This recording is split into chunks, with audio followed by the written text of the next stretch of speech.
your news and sports radio network.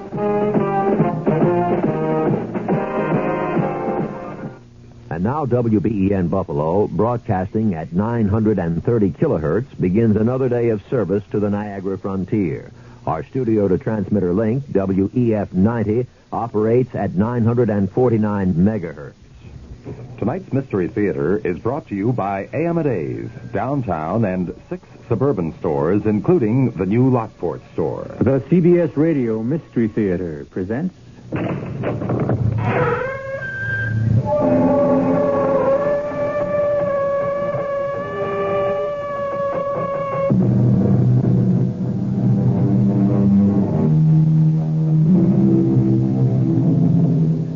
Come in.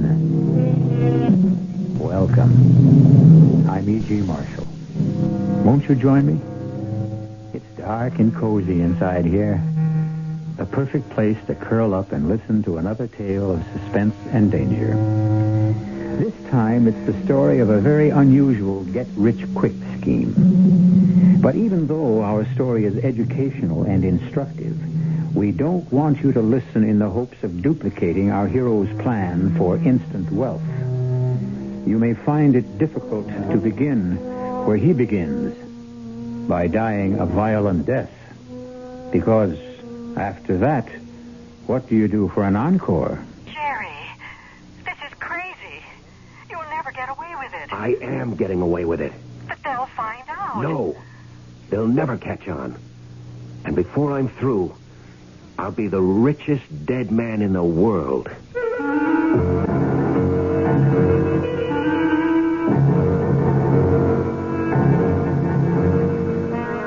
Our mystery drama, Bury Me Again, was written especially for the Mystery Theater by Henry Slesser and stars Michael Tolan.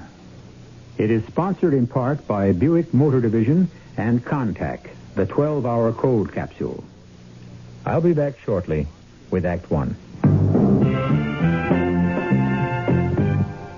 You've seen the Budweiser commercials on television, and maybe you've wondered how long people have been putting that famous Bud label on things. Well, not as long as the brewers of Bud have been putting things on the label. Things like a list of Bud's most important ingredients. Quote, brewed by our original process from the choicest hops, rice, and best barley malt. And things like the following statement. This is the famous Budweiser beer. We know of no brand produced by any other brewer which costs so much to brew and age. Our exclusive Beechwood aging produces a taste, a smoothness, and a drinkability you will find in no other beer at any price. Unquote. Yes, brewing beer right does make a difference. Read the Bud label. Taste the king of beers, and you'll agree, when you say Budweiser, you've said it all. Anheuser-Busch, St. Louis. Gracious, elegant, luxurious sterling silver for radiant holiday tables. Join AM&A's fantastic Silver Club plan for stupendous savings of 25 to 50% on flatware from the finest silversmiths. No down payment, no finance charge, and up to 25 months to pay. 24-piece sets from Gorham. Services for 4, 8, or 12 by International. Luntz 3-piece place lettings. Heirloom sterling patterns by Oneida Silversmiths. 16-piece starter sets from Reed and Barton. Trade in your present silver for savings on all patterns by Toll. Choose Wallace Sterling's 24-piece service for 8 and get a chest free. And save on all open stock pieces from these famous companies. For gift giving or for your own, the elegance of sterling silver at low, low prices. Join AM&A's Silver Club plan now. No down payment, no finance charge, and up to 25 months to pay. At all 7 AM&A stores.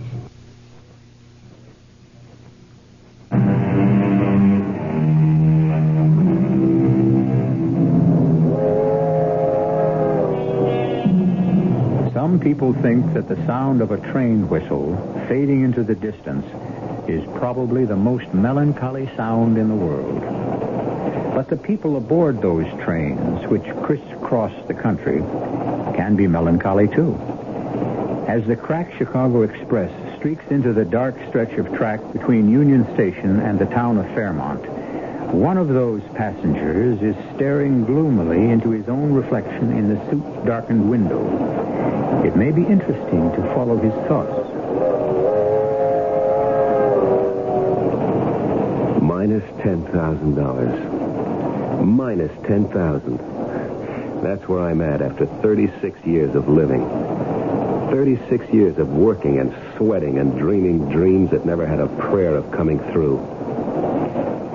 I owed McGinnis the same $6,000 I'd owed him for 2 years, even after making him payments amounting to twice that much. And then there were the bills.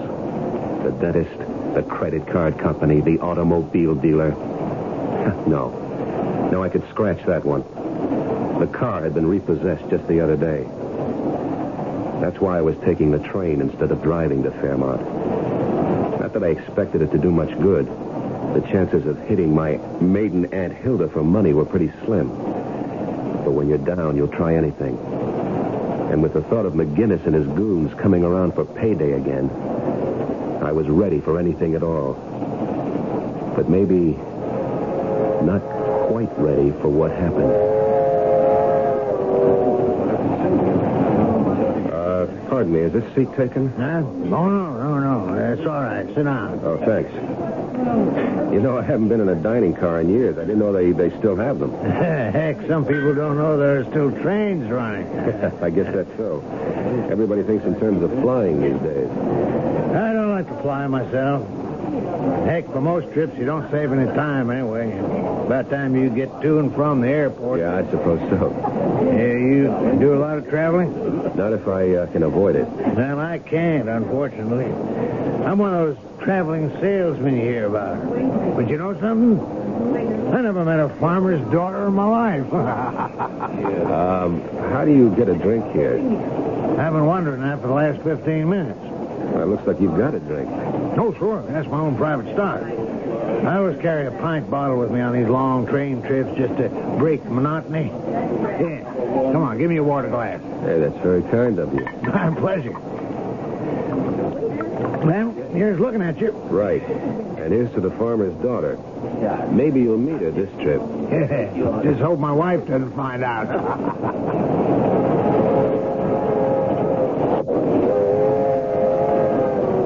My dinner companion wasn't the most scintillating conversationalist in the world, but he was company, and I guess I needed that. I also didn't mind the private stock he carried. Every drink aboard that train cost $1.50. So when he told me that he had still another bottle, I suggested we continue our talk in the club car. The only thing wrong was that he did all the talking, and the more he drank, the more he talked. Money, my friend. M-U-N-N-Y. That's the answer to the whole darn thing. You take my word for it. Somebody gives you that happiness baloney, you just walk away, pal. Walk away. You don't have to convince me, brother. I've already been convinced. Listen. You ever figure it out? I mean, figure out one of those things like assets and liabilities? That's all I've got, liability. You know what I mean, like how much you're worth, how much you're really worth. Well, I can tell you, you, me, everybody else, we're worth more dead than alive. Am I right? Am I right? Yeah, you're right. You betcha. That's what insurance is all about. You betcha. That's what I mean. That's what insurance is all about. You're not an insurance salesman, are you? No, not me. No, I'm not a liquor salesman either. Too bad about that, isn't it? Hey, bottle's almost empty. Don't worry, friend. Don't you worry. There's more where I came from, fella. There was plenty more. Plenty more whiskey, plenty more talk. Until something happened that sobered up the evening fast.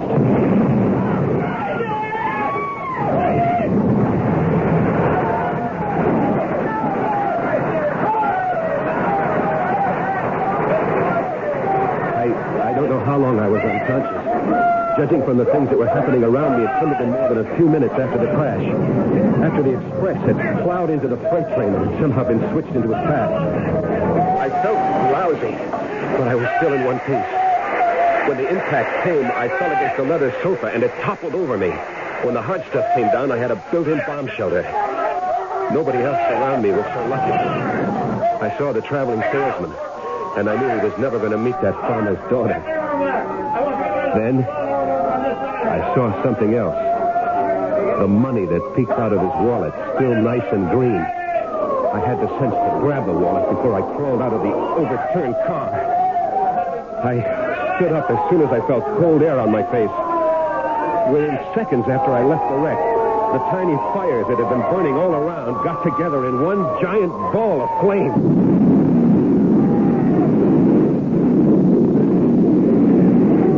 I never saw such a hungry fire in my life. I knew there wasn't going to be much left of anything or anyone. And then I saw the people. They were all over the place, dozens of them, flashing searchlights, shouting to each other. Hey, mister! Hey! Yeah?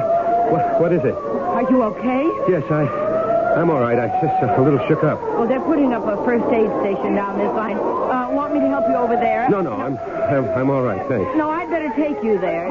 Oh, well, okay. Thanks. Hey, listen, what town is this? We're just outside of Hopkins Falls.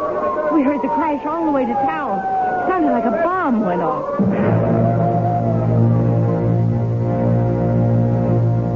She took me to the first aid station, and a guy in a dirty white uniform helped me inside. What's your name? I can't think. I'm all mixed up. Yes, well, maybe you'd better lie down for a while, mister. No. I'm okay. We're setting up a hospital station. We'll have a car take you there if you like.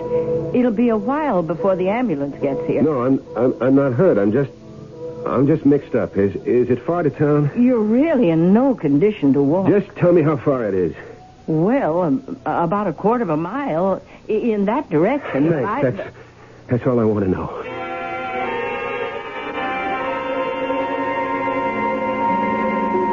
Well, Hopkins Falls wasn't much of a town. There were a bunch of frame houses leaning on each other for support. And the only electric sign in the place was the one I wanted. It said hotel.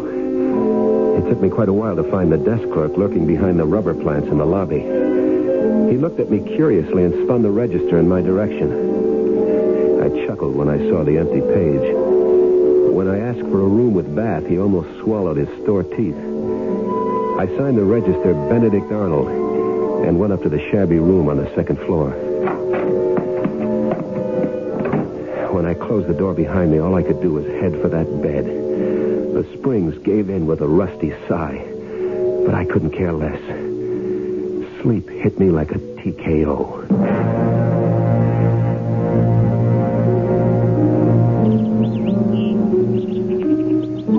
I woke up the next morning with a pain in my hip.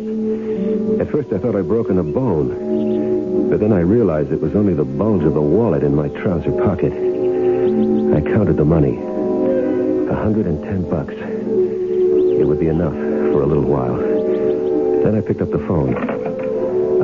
Hello, this is Mr. Arnold, room 202. You got any room service in this place? Yeah, breakfast. Yeah, that's exactly what I want. Fried eggs, bacon, toast, coffee. Oh, how about the morning paper? The paper in yet? Any news about the wreck? Fine, good. Be sure to send that up, too.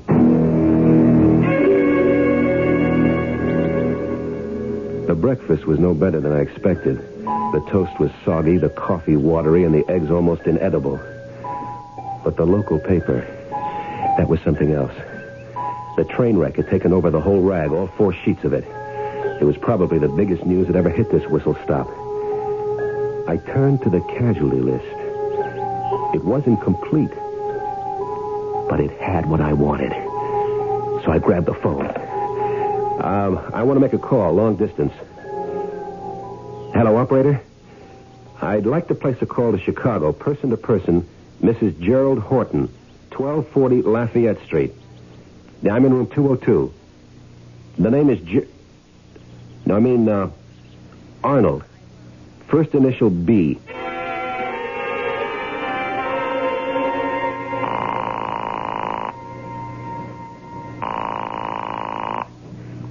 Hello?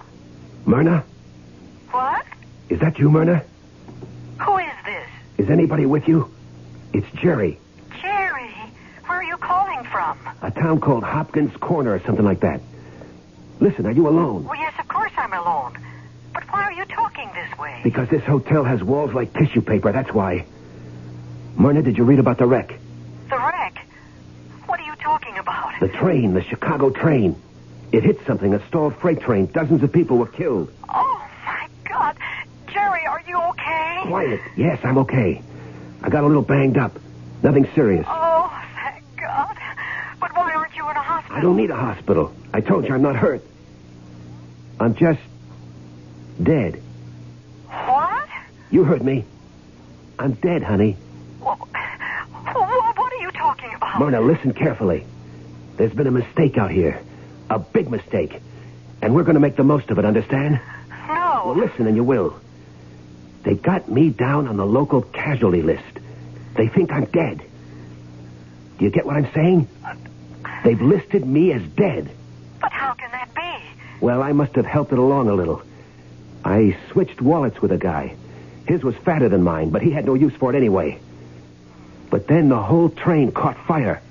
He must have been burned beyond recognition. But the wallet was okay. Why, that's awful.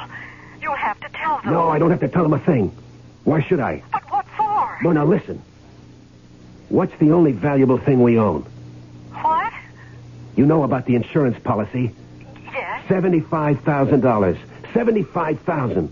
More money than we could save in a lifetime. But we can't collect it. Not if you're alive. I'm going to stay dead, Myrna. Understand? Jerry. You're going into mourning for me. Then you're going to get a check for $75,000 from the insurance company. You're going to slap that money into the bank.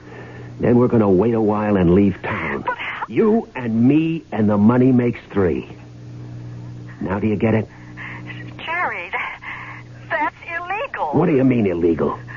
We're only ripping off an insurance company, honey. That's what I call fair game. Well, we've just heard an old adage disproved, that dead men tell no tales. Obviously, here is one dead man who is doing exactly that. A tale of deceit and deception, and very possibly danger. We'll find out how good a job our friend does of staying dead when I return shortly with Act 2. If you take a look at the new 1975 cars, it doesn't take long to notice the European influence is strong. And to be sure, there are some new American cars that rival the Europeans, one being Buick's new Skylark SR. But don't consider a Skylark SR because of its touring car interior or its rather rakish profile. Consider it because it's a Buick, possessing many of Buick's nicer innovations, like the new Buick V6, a peppery little engine that spits out a plentiful amount of torque while sipping a surprisingly small amount of gasoline. And if you wish, Skylark SR can abound with creature comforts seldom found on cars this size, with available items like Cruise Master speed control, AM/FM stereo. But you've heard enough. Now you need to see and drive a Skylark SR. And try to remember, it's not a European touring car. It's a Buick. Buick, dedicated to the free spirit in just about everyone.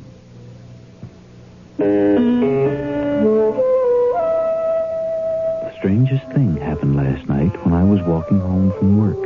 It was almost dark. And then I saw someone. A woman struggling to change a tire. I stopped. She stiffened. I think she was afraid of me. And then something strange happened. We talked. I mean, really talked. There by the roadside, changing the tire. She told me how scared she was. She wanted help, but was afraid of the kind of help she might get. I told her I had fears like that, too. And I think she understood. Then she drove away. And I didn't even get her name. But I listened to her talk. And she listened to me, too. And you know, that made me feel good. A word for active listening from the Mennonite churches.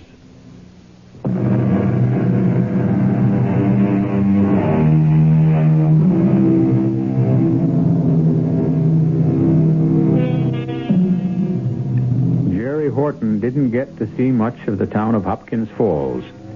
He spent the next few days in his room, thinking, drinking, and making plans.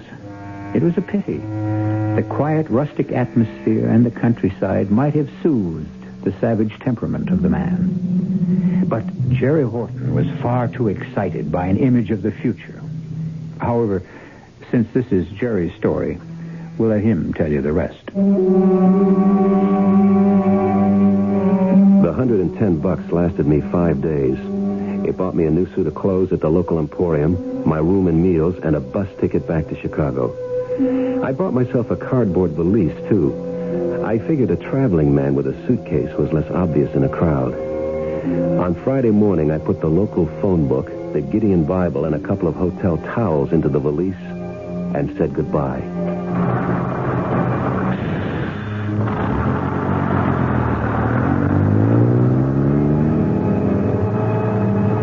It was a long bus ride, but it seemed short to me. I had all kinds of things to think about. Plans for spending that money. Thinking about McGinnis's face when I finally handed him the $6,000 I owed him, all in one neat bundle. Hey, that was an idea. I put it all in $1 bills and make him stay up half the night counting it. And if I know McGinnis, that's exactly what he would do. And then I was back in Chicago, ready to call good old Myrna. Hello? Myrna? Jerry. For God's sake, don't say my name. Oh, I'm sorry. Are you alone? Yes, I'm alone. Where are you? At the bus terminal. Oh, I've been so scared. You have no idea how scared I've been. What for? Well, I'm just so nervous about the whole thing. What's been happening? Well, they sent your body back. The funeral was Tuesday. Good. Great. Was it a nice crowd? Well, not too big.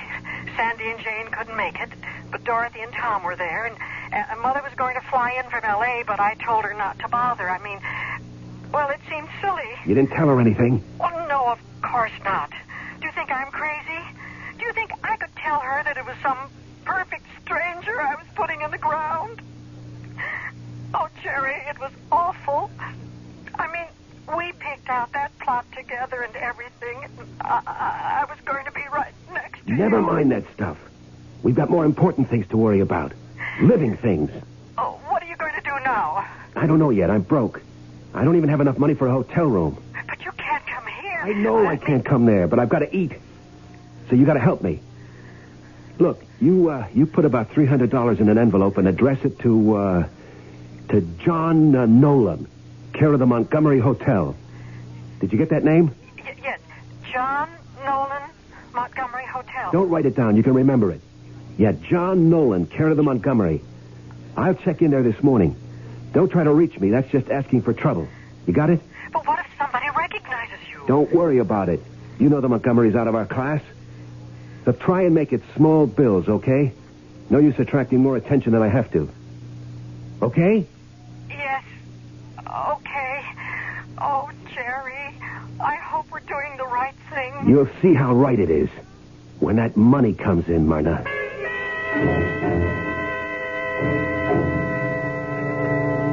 I spent that night in the bus terminal. I hunted out the softest bench and stashed my things under it. When I woke up, I had 19 bones out of place. But I was still feeling chipper. I went into the terminal lavatory and washed up as best I could. It was a fine, sunny day out, and the weather suited my mood. You know how it is. Some days, everything goes right. I walked a dozen blocks to the Montgomery Hotel. It was out of my class, all right. Was, that is. A chunk of white sandstone rising 40 stories from the street in straight, clean lines, ringed by a fence of evenly spaced trees. The doorman looked like he'd won every decoration from the Congressional Medal on down.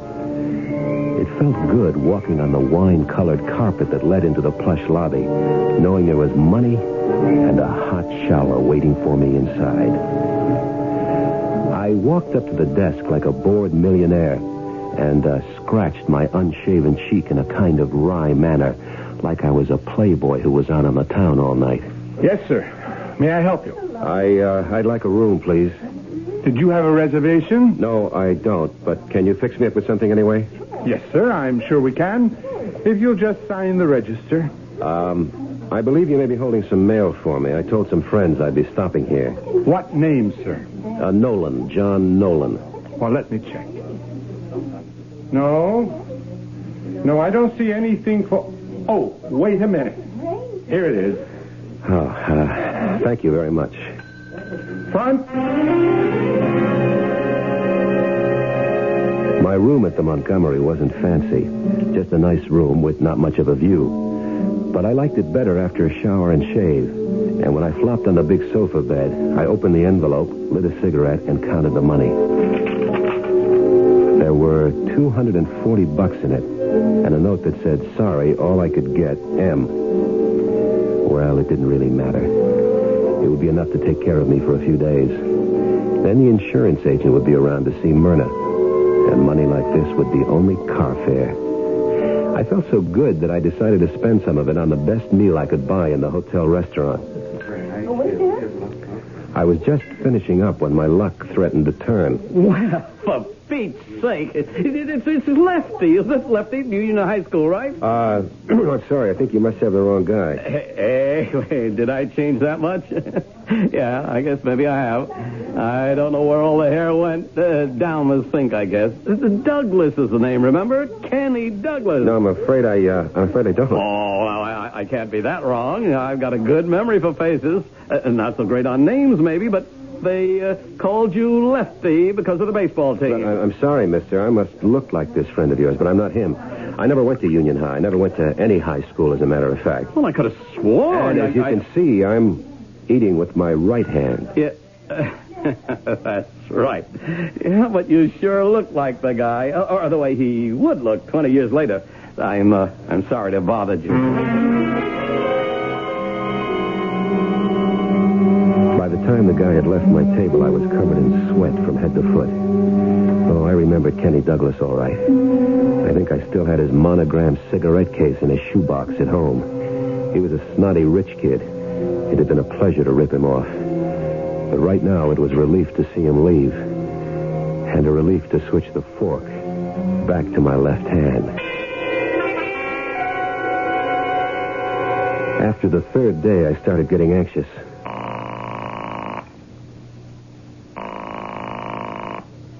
Hello? Myrna, it's Jerry. Can you talk? No, not right now. Some of the girls are over, you know. All right. Just be careful what you say. Just answer yes or no, understand? I can hardly hear you. Now, just be quiet and listen. Has the insurance company contacted you at all? Yes. There was a man here only this morning. A man? Yes, from the claim department. Well, why are they sending somebody from the claim department? There's nothing to claim. I'm dead. Well, he was here just the same. He said it might take a while before the payment was made. He was very nice. I don't care if he was tall, dark, and handsome. What's this baloney about it taking a while? Well, it's a lot of money. $150,000 is an awful lot of money. What are you talking about? Our policy was for $75,000. Yes, but there's a double indemnity clause, you see? I mean, the face value doubles because of you being... I mean, because of the accident. 150? My God, that's a fortune. We're rich. We're really rich. The only thing is, they have to make sure. Sure of what? The identification, don't you see?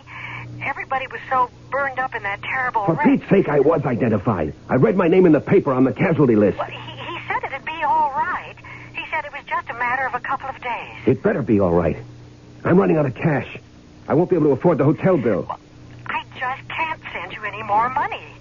I don't have a cent. All right. All right, then. But when you get that check in your hands, you better get on that phone right away. Understand? Yes, I understand. John Nolan, Montgomery Hotel. Don't do anything with the money. Just wait for my instructions. All right. I'll wait. But I'm still so scared.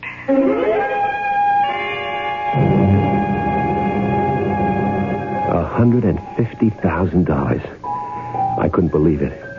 I couldn't imagine money like that. I kept seeing the way that check would look, that long string of numbers. I began to see visions of things I'd wanted since the day I was born. It was all I could do to keep myself from running down to the auto showroom and placing an order for the biggest, shiniest car in the window. But I had to wait. The money wasn't there yet. There was still one more step to go. I was a little worried about Myrna's visitor from the insurance company, but I knew that things would work out all right. This was my lucky time of life, and nothing was going to spoil it. Then, just one day later... Oh, Mr. Nolan. Yes? There was a call for you while you were out this afternoon. It was a lady, Mrs. Nolan, I think. Uh-huh. Thanks very much.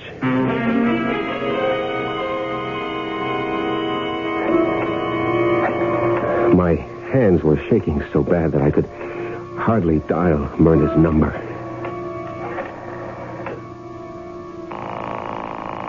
When she didn't answer right away, I started to panic. She wouldn't be calling me unless it was all set. She must have the money in her hand, and I had to make sure that it went to the right place. It wasn't that I suspected Myrna of any hanky-panky. I had no reason to suspect her of anything. But who knows what someone will do when they're looking at a piece of paper that says $150,000. Hello? Myrna, it's me. Oh, thank heavens. I was getting so worried. Where were you? The phone must have rung 10 times. Well, I just got in this second. I was down at the insurance company. You went there to get the money? They asked me to come down, Jerry. I was so upset, I almost fainted. Well, don't worry about it. You're the grieving widow. You're supposed to be upset. But you don't understand. They didn't call me about the money. Only about, I don't know what you call it. Exhume something. What? Jerry, they want to open your grave. They can't do that. It's against the law. They said they wanted my cooperation. They asked me to sign a paper. Don't do it. Don't sign a thing. They can't force you to do such a thing. Well, they said that if I didn't sign it, they'd have to get a court order. They're bluffing. They can't do anything like that. They've already identified that body as me, and once is good enough. Oh, Jerry, what should I do? What should I tell them? Should I get a lawyer? No, don't get a lawyer yet. Let me think. Let me figure out something and call you back. There's got to be something I can figure out.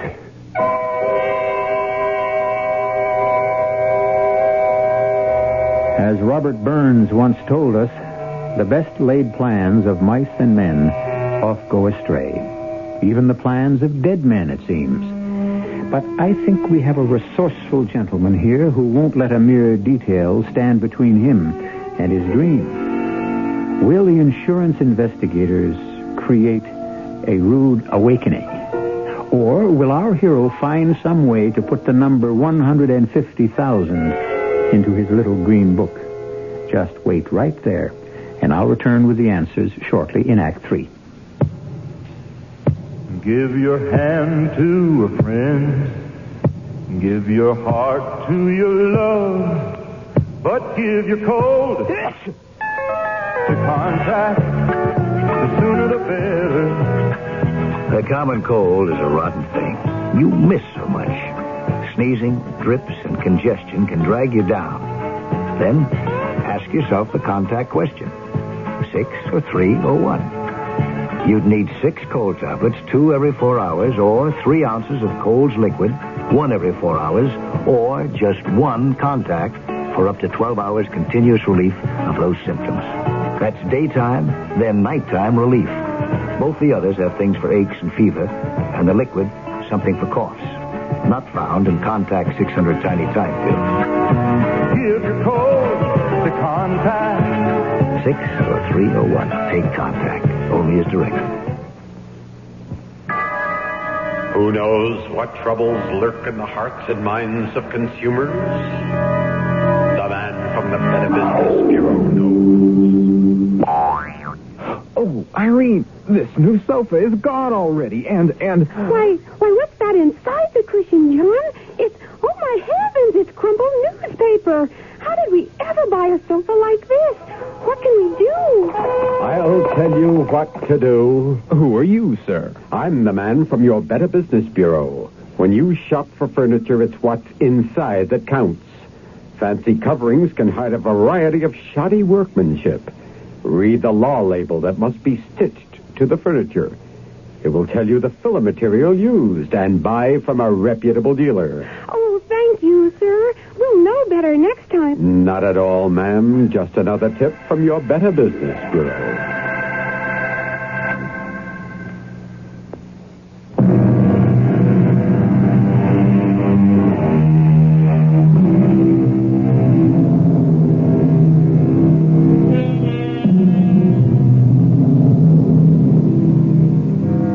It's a time of tension for the man in the Montgomery Hotel.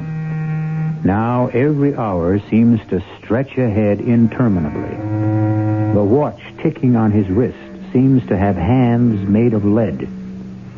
But as he paces his hotel room, smoking endless cigarettes, downing pots of lukewarm hotel coffee, he seems to have arrived at no solution to his dilemma. And then...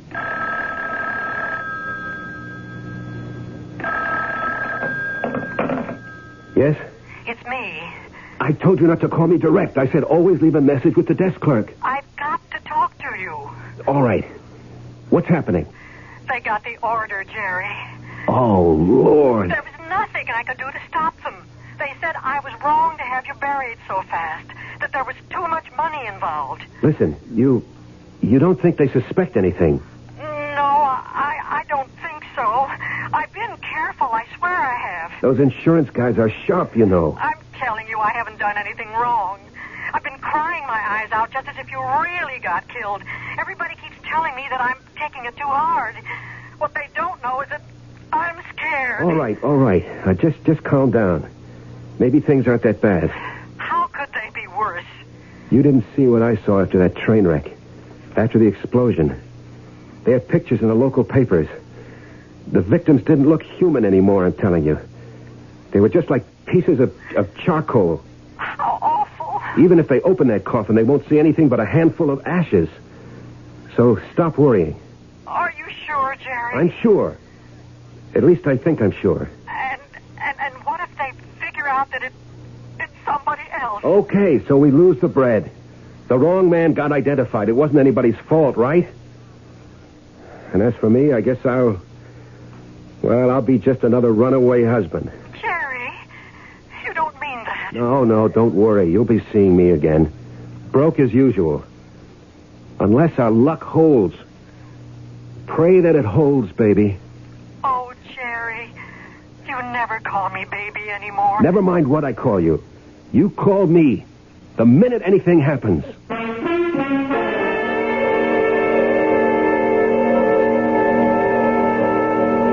The next couple of days were the worst of my life. There was nothing I could do but concentrate on that phone. Stare at it, waiting for it to ring. After a while, I started yelling at it, ordering it to ring, like some kind of nut. But it stayed silent. It just stared back at me until I got so jumpy that I had to get out of the room. But I wasn't on the street for 5 minutes before I found myself heading back for the lobby and demanding to know if there'd been any calls for me. The answer was always no.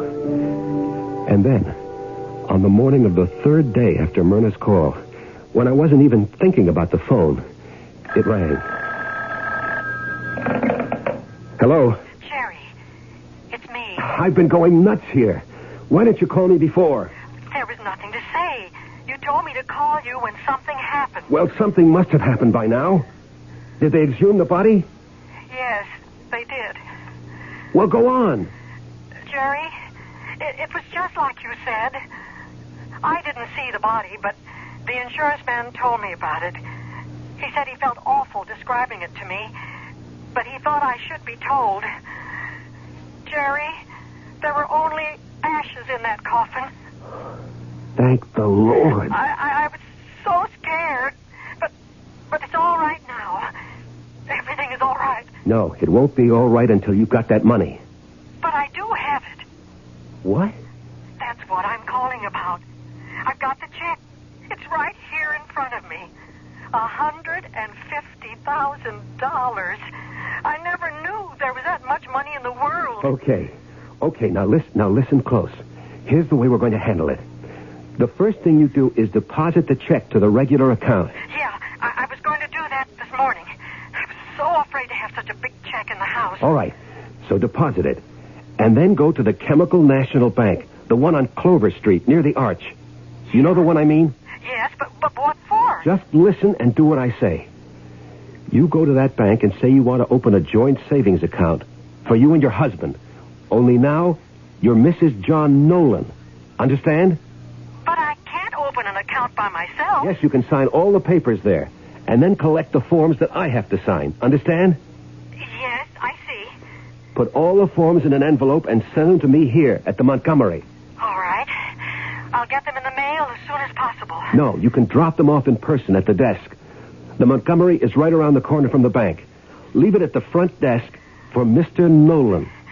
But I don't see how that'll work. Why don't I just cash the check? Shut up and listen to me. This is the safest way to handle it. Once you have the money deposited in our regular checking account, you can write a check for the whole amount to John Nolan. There. Now do you get it? You mean I deposit the money in the new account? That's just what I mean. And after that, well, I'll let you know the rest of the plan. Have you got it all straight? Yes, Jerry. I'll do just what you said. That's my girl.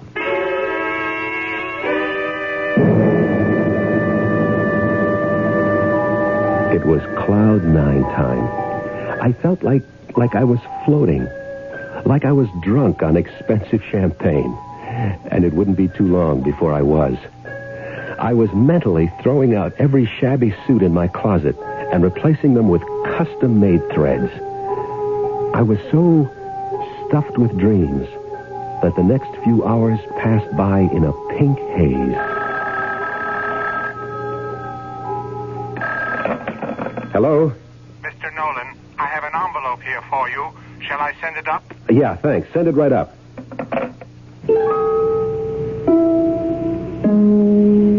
Myrna had followed her instructions perfectly. I filled out the joint account application, signed John Nolan in a sweeping hand, and then took the forms to the Chemical National Bank myself. I wanted them to get a good look at me, because they were going to be seeing me again very soon. Getting cool again, isn't it? Yes. Looks like it'll be a short summer, doesn't it? Uh-huh. Now, let me see. How much are you depositing initially, Mr. Nolan? Well, my wife will be making the first deposit tomorrow morning. Uh-huh. It'll probably be a big one. See, we're buying a house, and so we're cashing in some stocks. Oh, I see. It's too bad we won't be leaving it in the account long enough to collect interest. I might have to withdraw most of it pretty quick. Well, easy come, easy go. That's right. Easy come, easy go. She didn't know how funny that was. And 2 days later, when I strolled back into the Chemical National Bank, the joke was all ready for the punchline. I had the passbook in my hand and happiness in my heart when I walked across the marble floor to the teller's cage marked M-N-O. I caught a glimpse of the bank guard's dark blue uniform. He looked fat and lazy. I stepped up to the window and started to say hello to my girlfriend of the day before. But then I remembered I had a withdrawal slip to make out first. So I smiled apologetically and went to the glass-top counter in the center of the room. I copied the number from the passbook and filled out the amount. $20,000. No, I wasn't going to withdraw at all. I was smarter than that. All that bread going in and out so fast, that would attract too much notice. I was going to chip away at it, a piece at a time. Oh, hello. I see you didn't waste any time. Nope. Got to get that deposit down today. Uh-huh. $20,000. Well, I'm sure you want a bank check for that, won't you? Yeah, I'd better. I wouldn't want to walk around with that much cash. Oh, one moment. I have to see an officer. Take your time.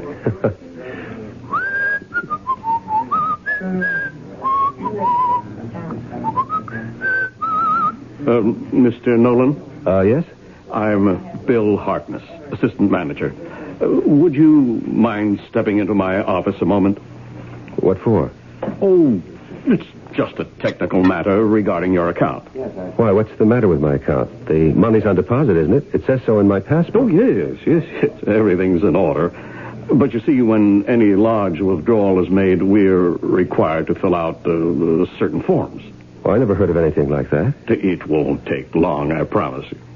Well, okay. This way, please.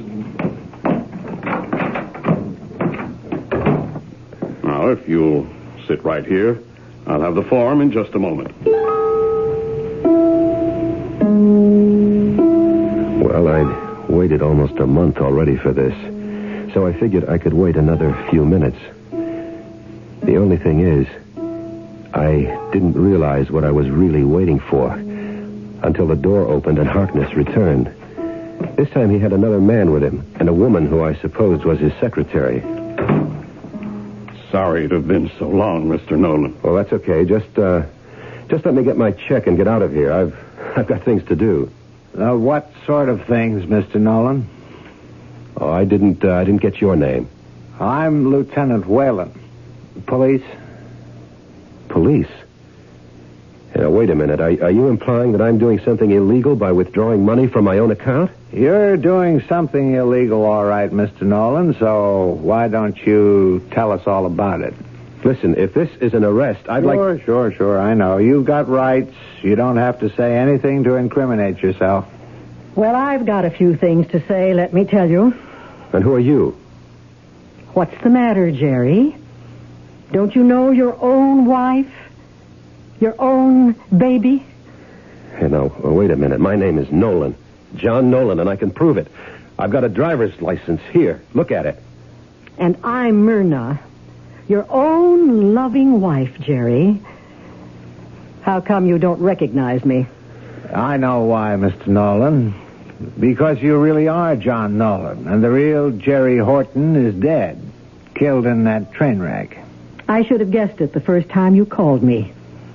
You imitated Jerry's voice okay, and you always talked low. But I should have known you weren't my husband. You took his wallet. That's how you knew how to reach his wife. Mr. Horton must have told you about his insurance policy. But how did it happen? How did you find out? It was the autopsy. It was when they dug up the body again and proved that it was my husband. It was the teeth that did it. And that's how we identified the body, by the dental work. As soon as the insurance people paid me that money, I knew that it had to be Jerry in that coffin, and that it was going to be somebody else in this bank. We told Mrs. Horton to go along with you until you actually wrote that withdrawal slip. And that's all the evidence we need, friend. Well, you can't blame a guy for trying, can you?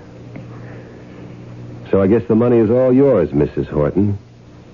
Myrna. Congratulations. Listen, you may not believe this, but I'd give half this money to have Jerry back.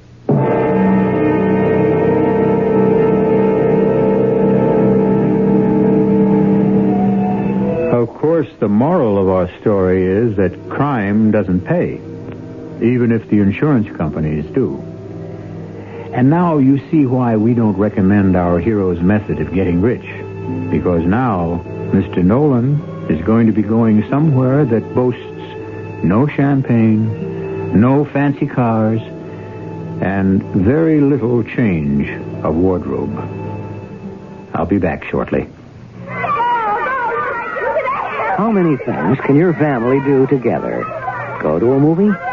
Go to a circus? Go on a picnic? Go on a vacation? Face it, in today's America, family fun is hard to come by.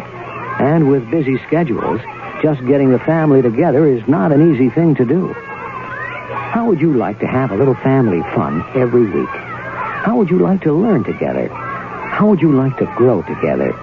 And how would you like to help your son get an edge on growing up? Cub Scouting is helping families like yours be a family. It sure helped ours. Today's Cub Scout program is just as much for families as it is for boys. So when your son wants to join a Cub Scout pack, remember to take along the whole family. That's what Cub Scouting is all about. For the Cub Scout pack nearest you, call the Boy Scouts of America. They're in the white pages of your phone book.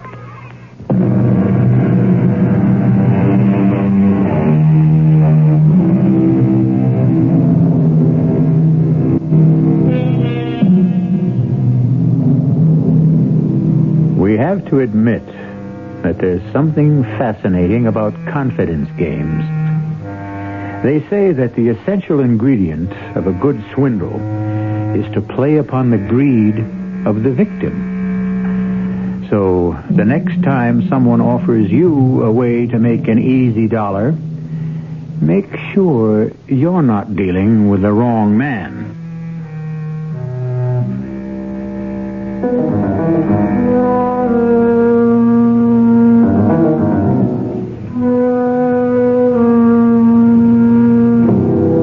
Our cast included Michael Tolan, Vicki Vola, Gilbert Mack, Mary Jane Higby, and Robert Dryden. The entire production was under the direction of Hyman Brown. And now, a preview of our next tale.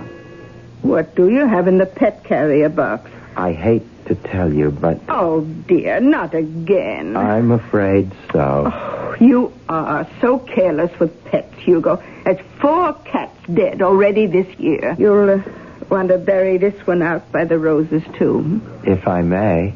Well, it's getting a wee bit crowded, but I'm sure you'll find a nice little spot. What happened to that pussycat of yours, Hugo? She had an accident. Oh, what sort of accident? To tell you the truth, she sort of lost her head. Oh, you leave your door open and your poor little cat rushes out into traffic, particularly on that busy street you live on. What do you expect? Well, dear, you'd better hurry. It's getting dark. Yes, that's what I was waiting for. Radio Mystery Theater was sponsored in part by Anheuser-Busch Incorporated, brewers of Budweiser.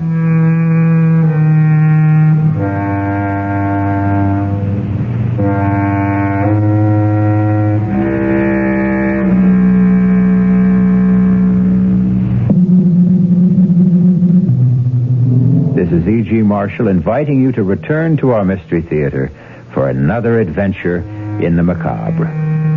Until next time, pleasant dreams.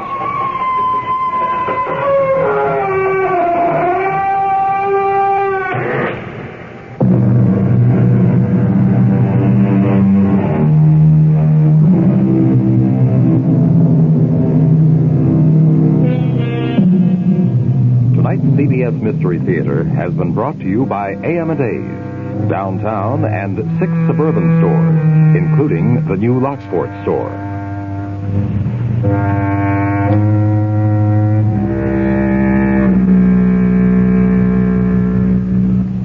This is WBEN Buffalo. You've been listening to the OTR Gold Network. Find more classic radio at otrgold.com.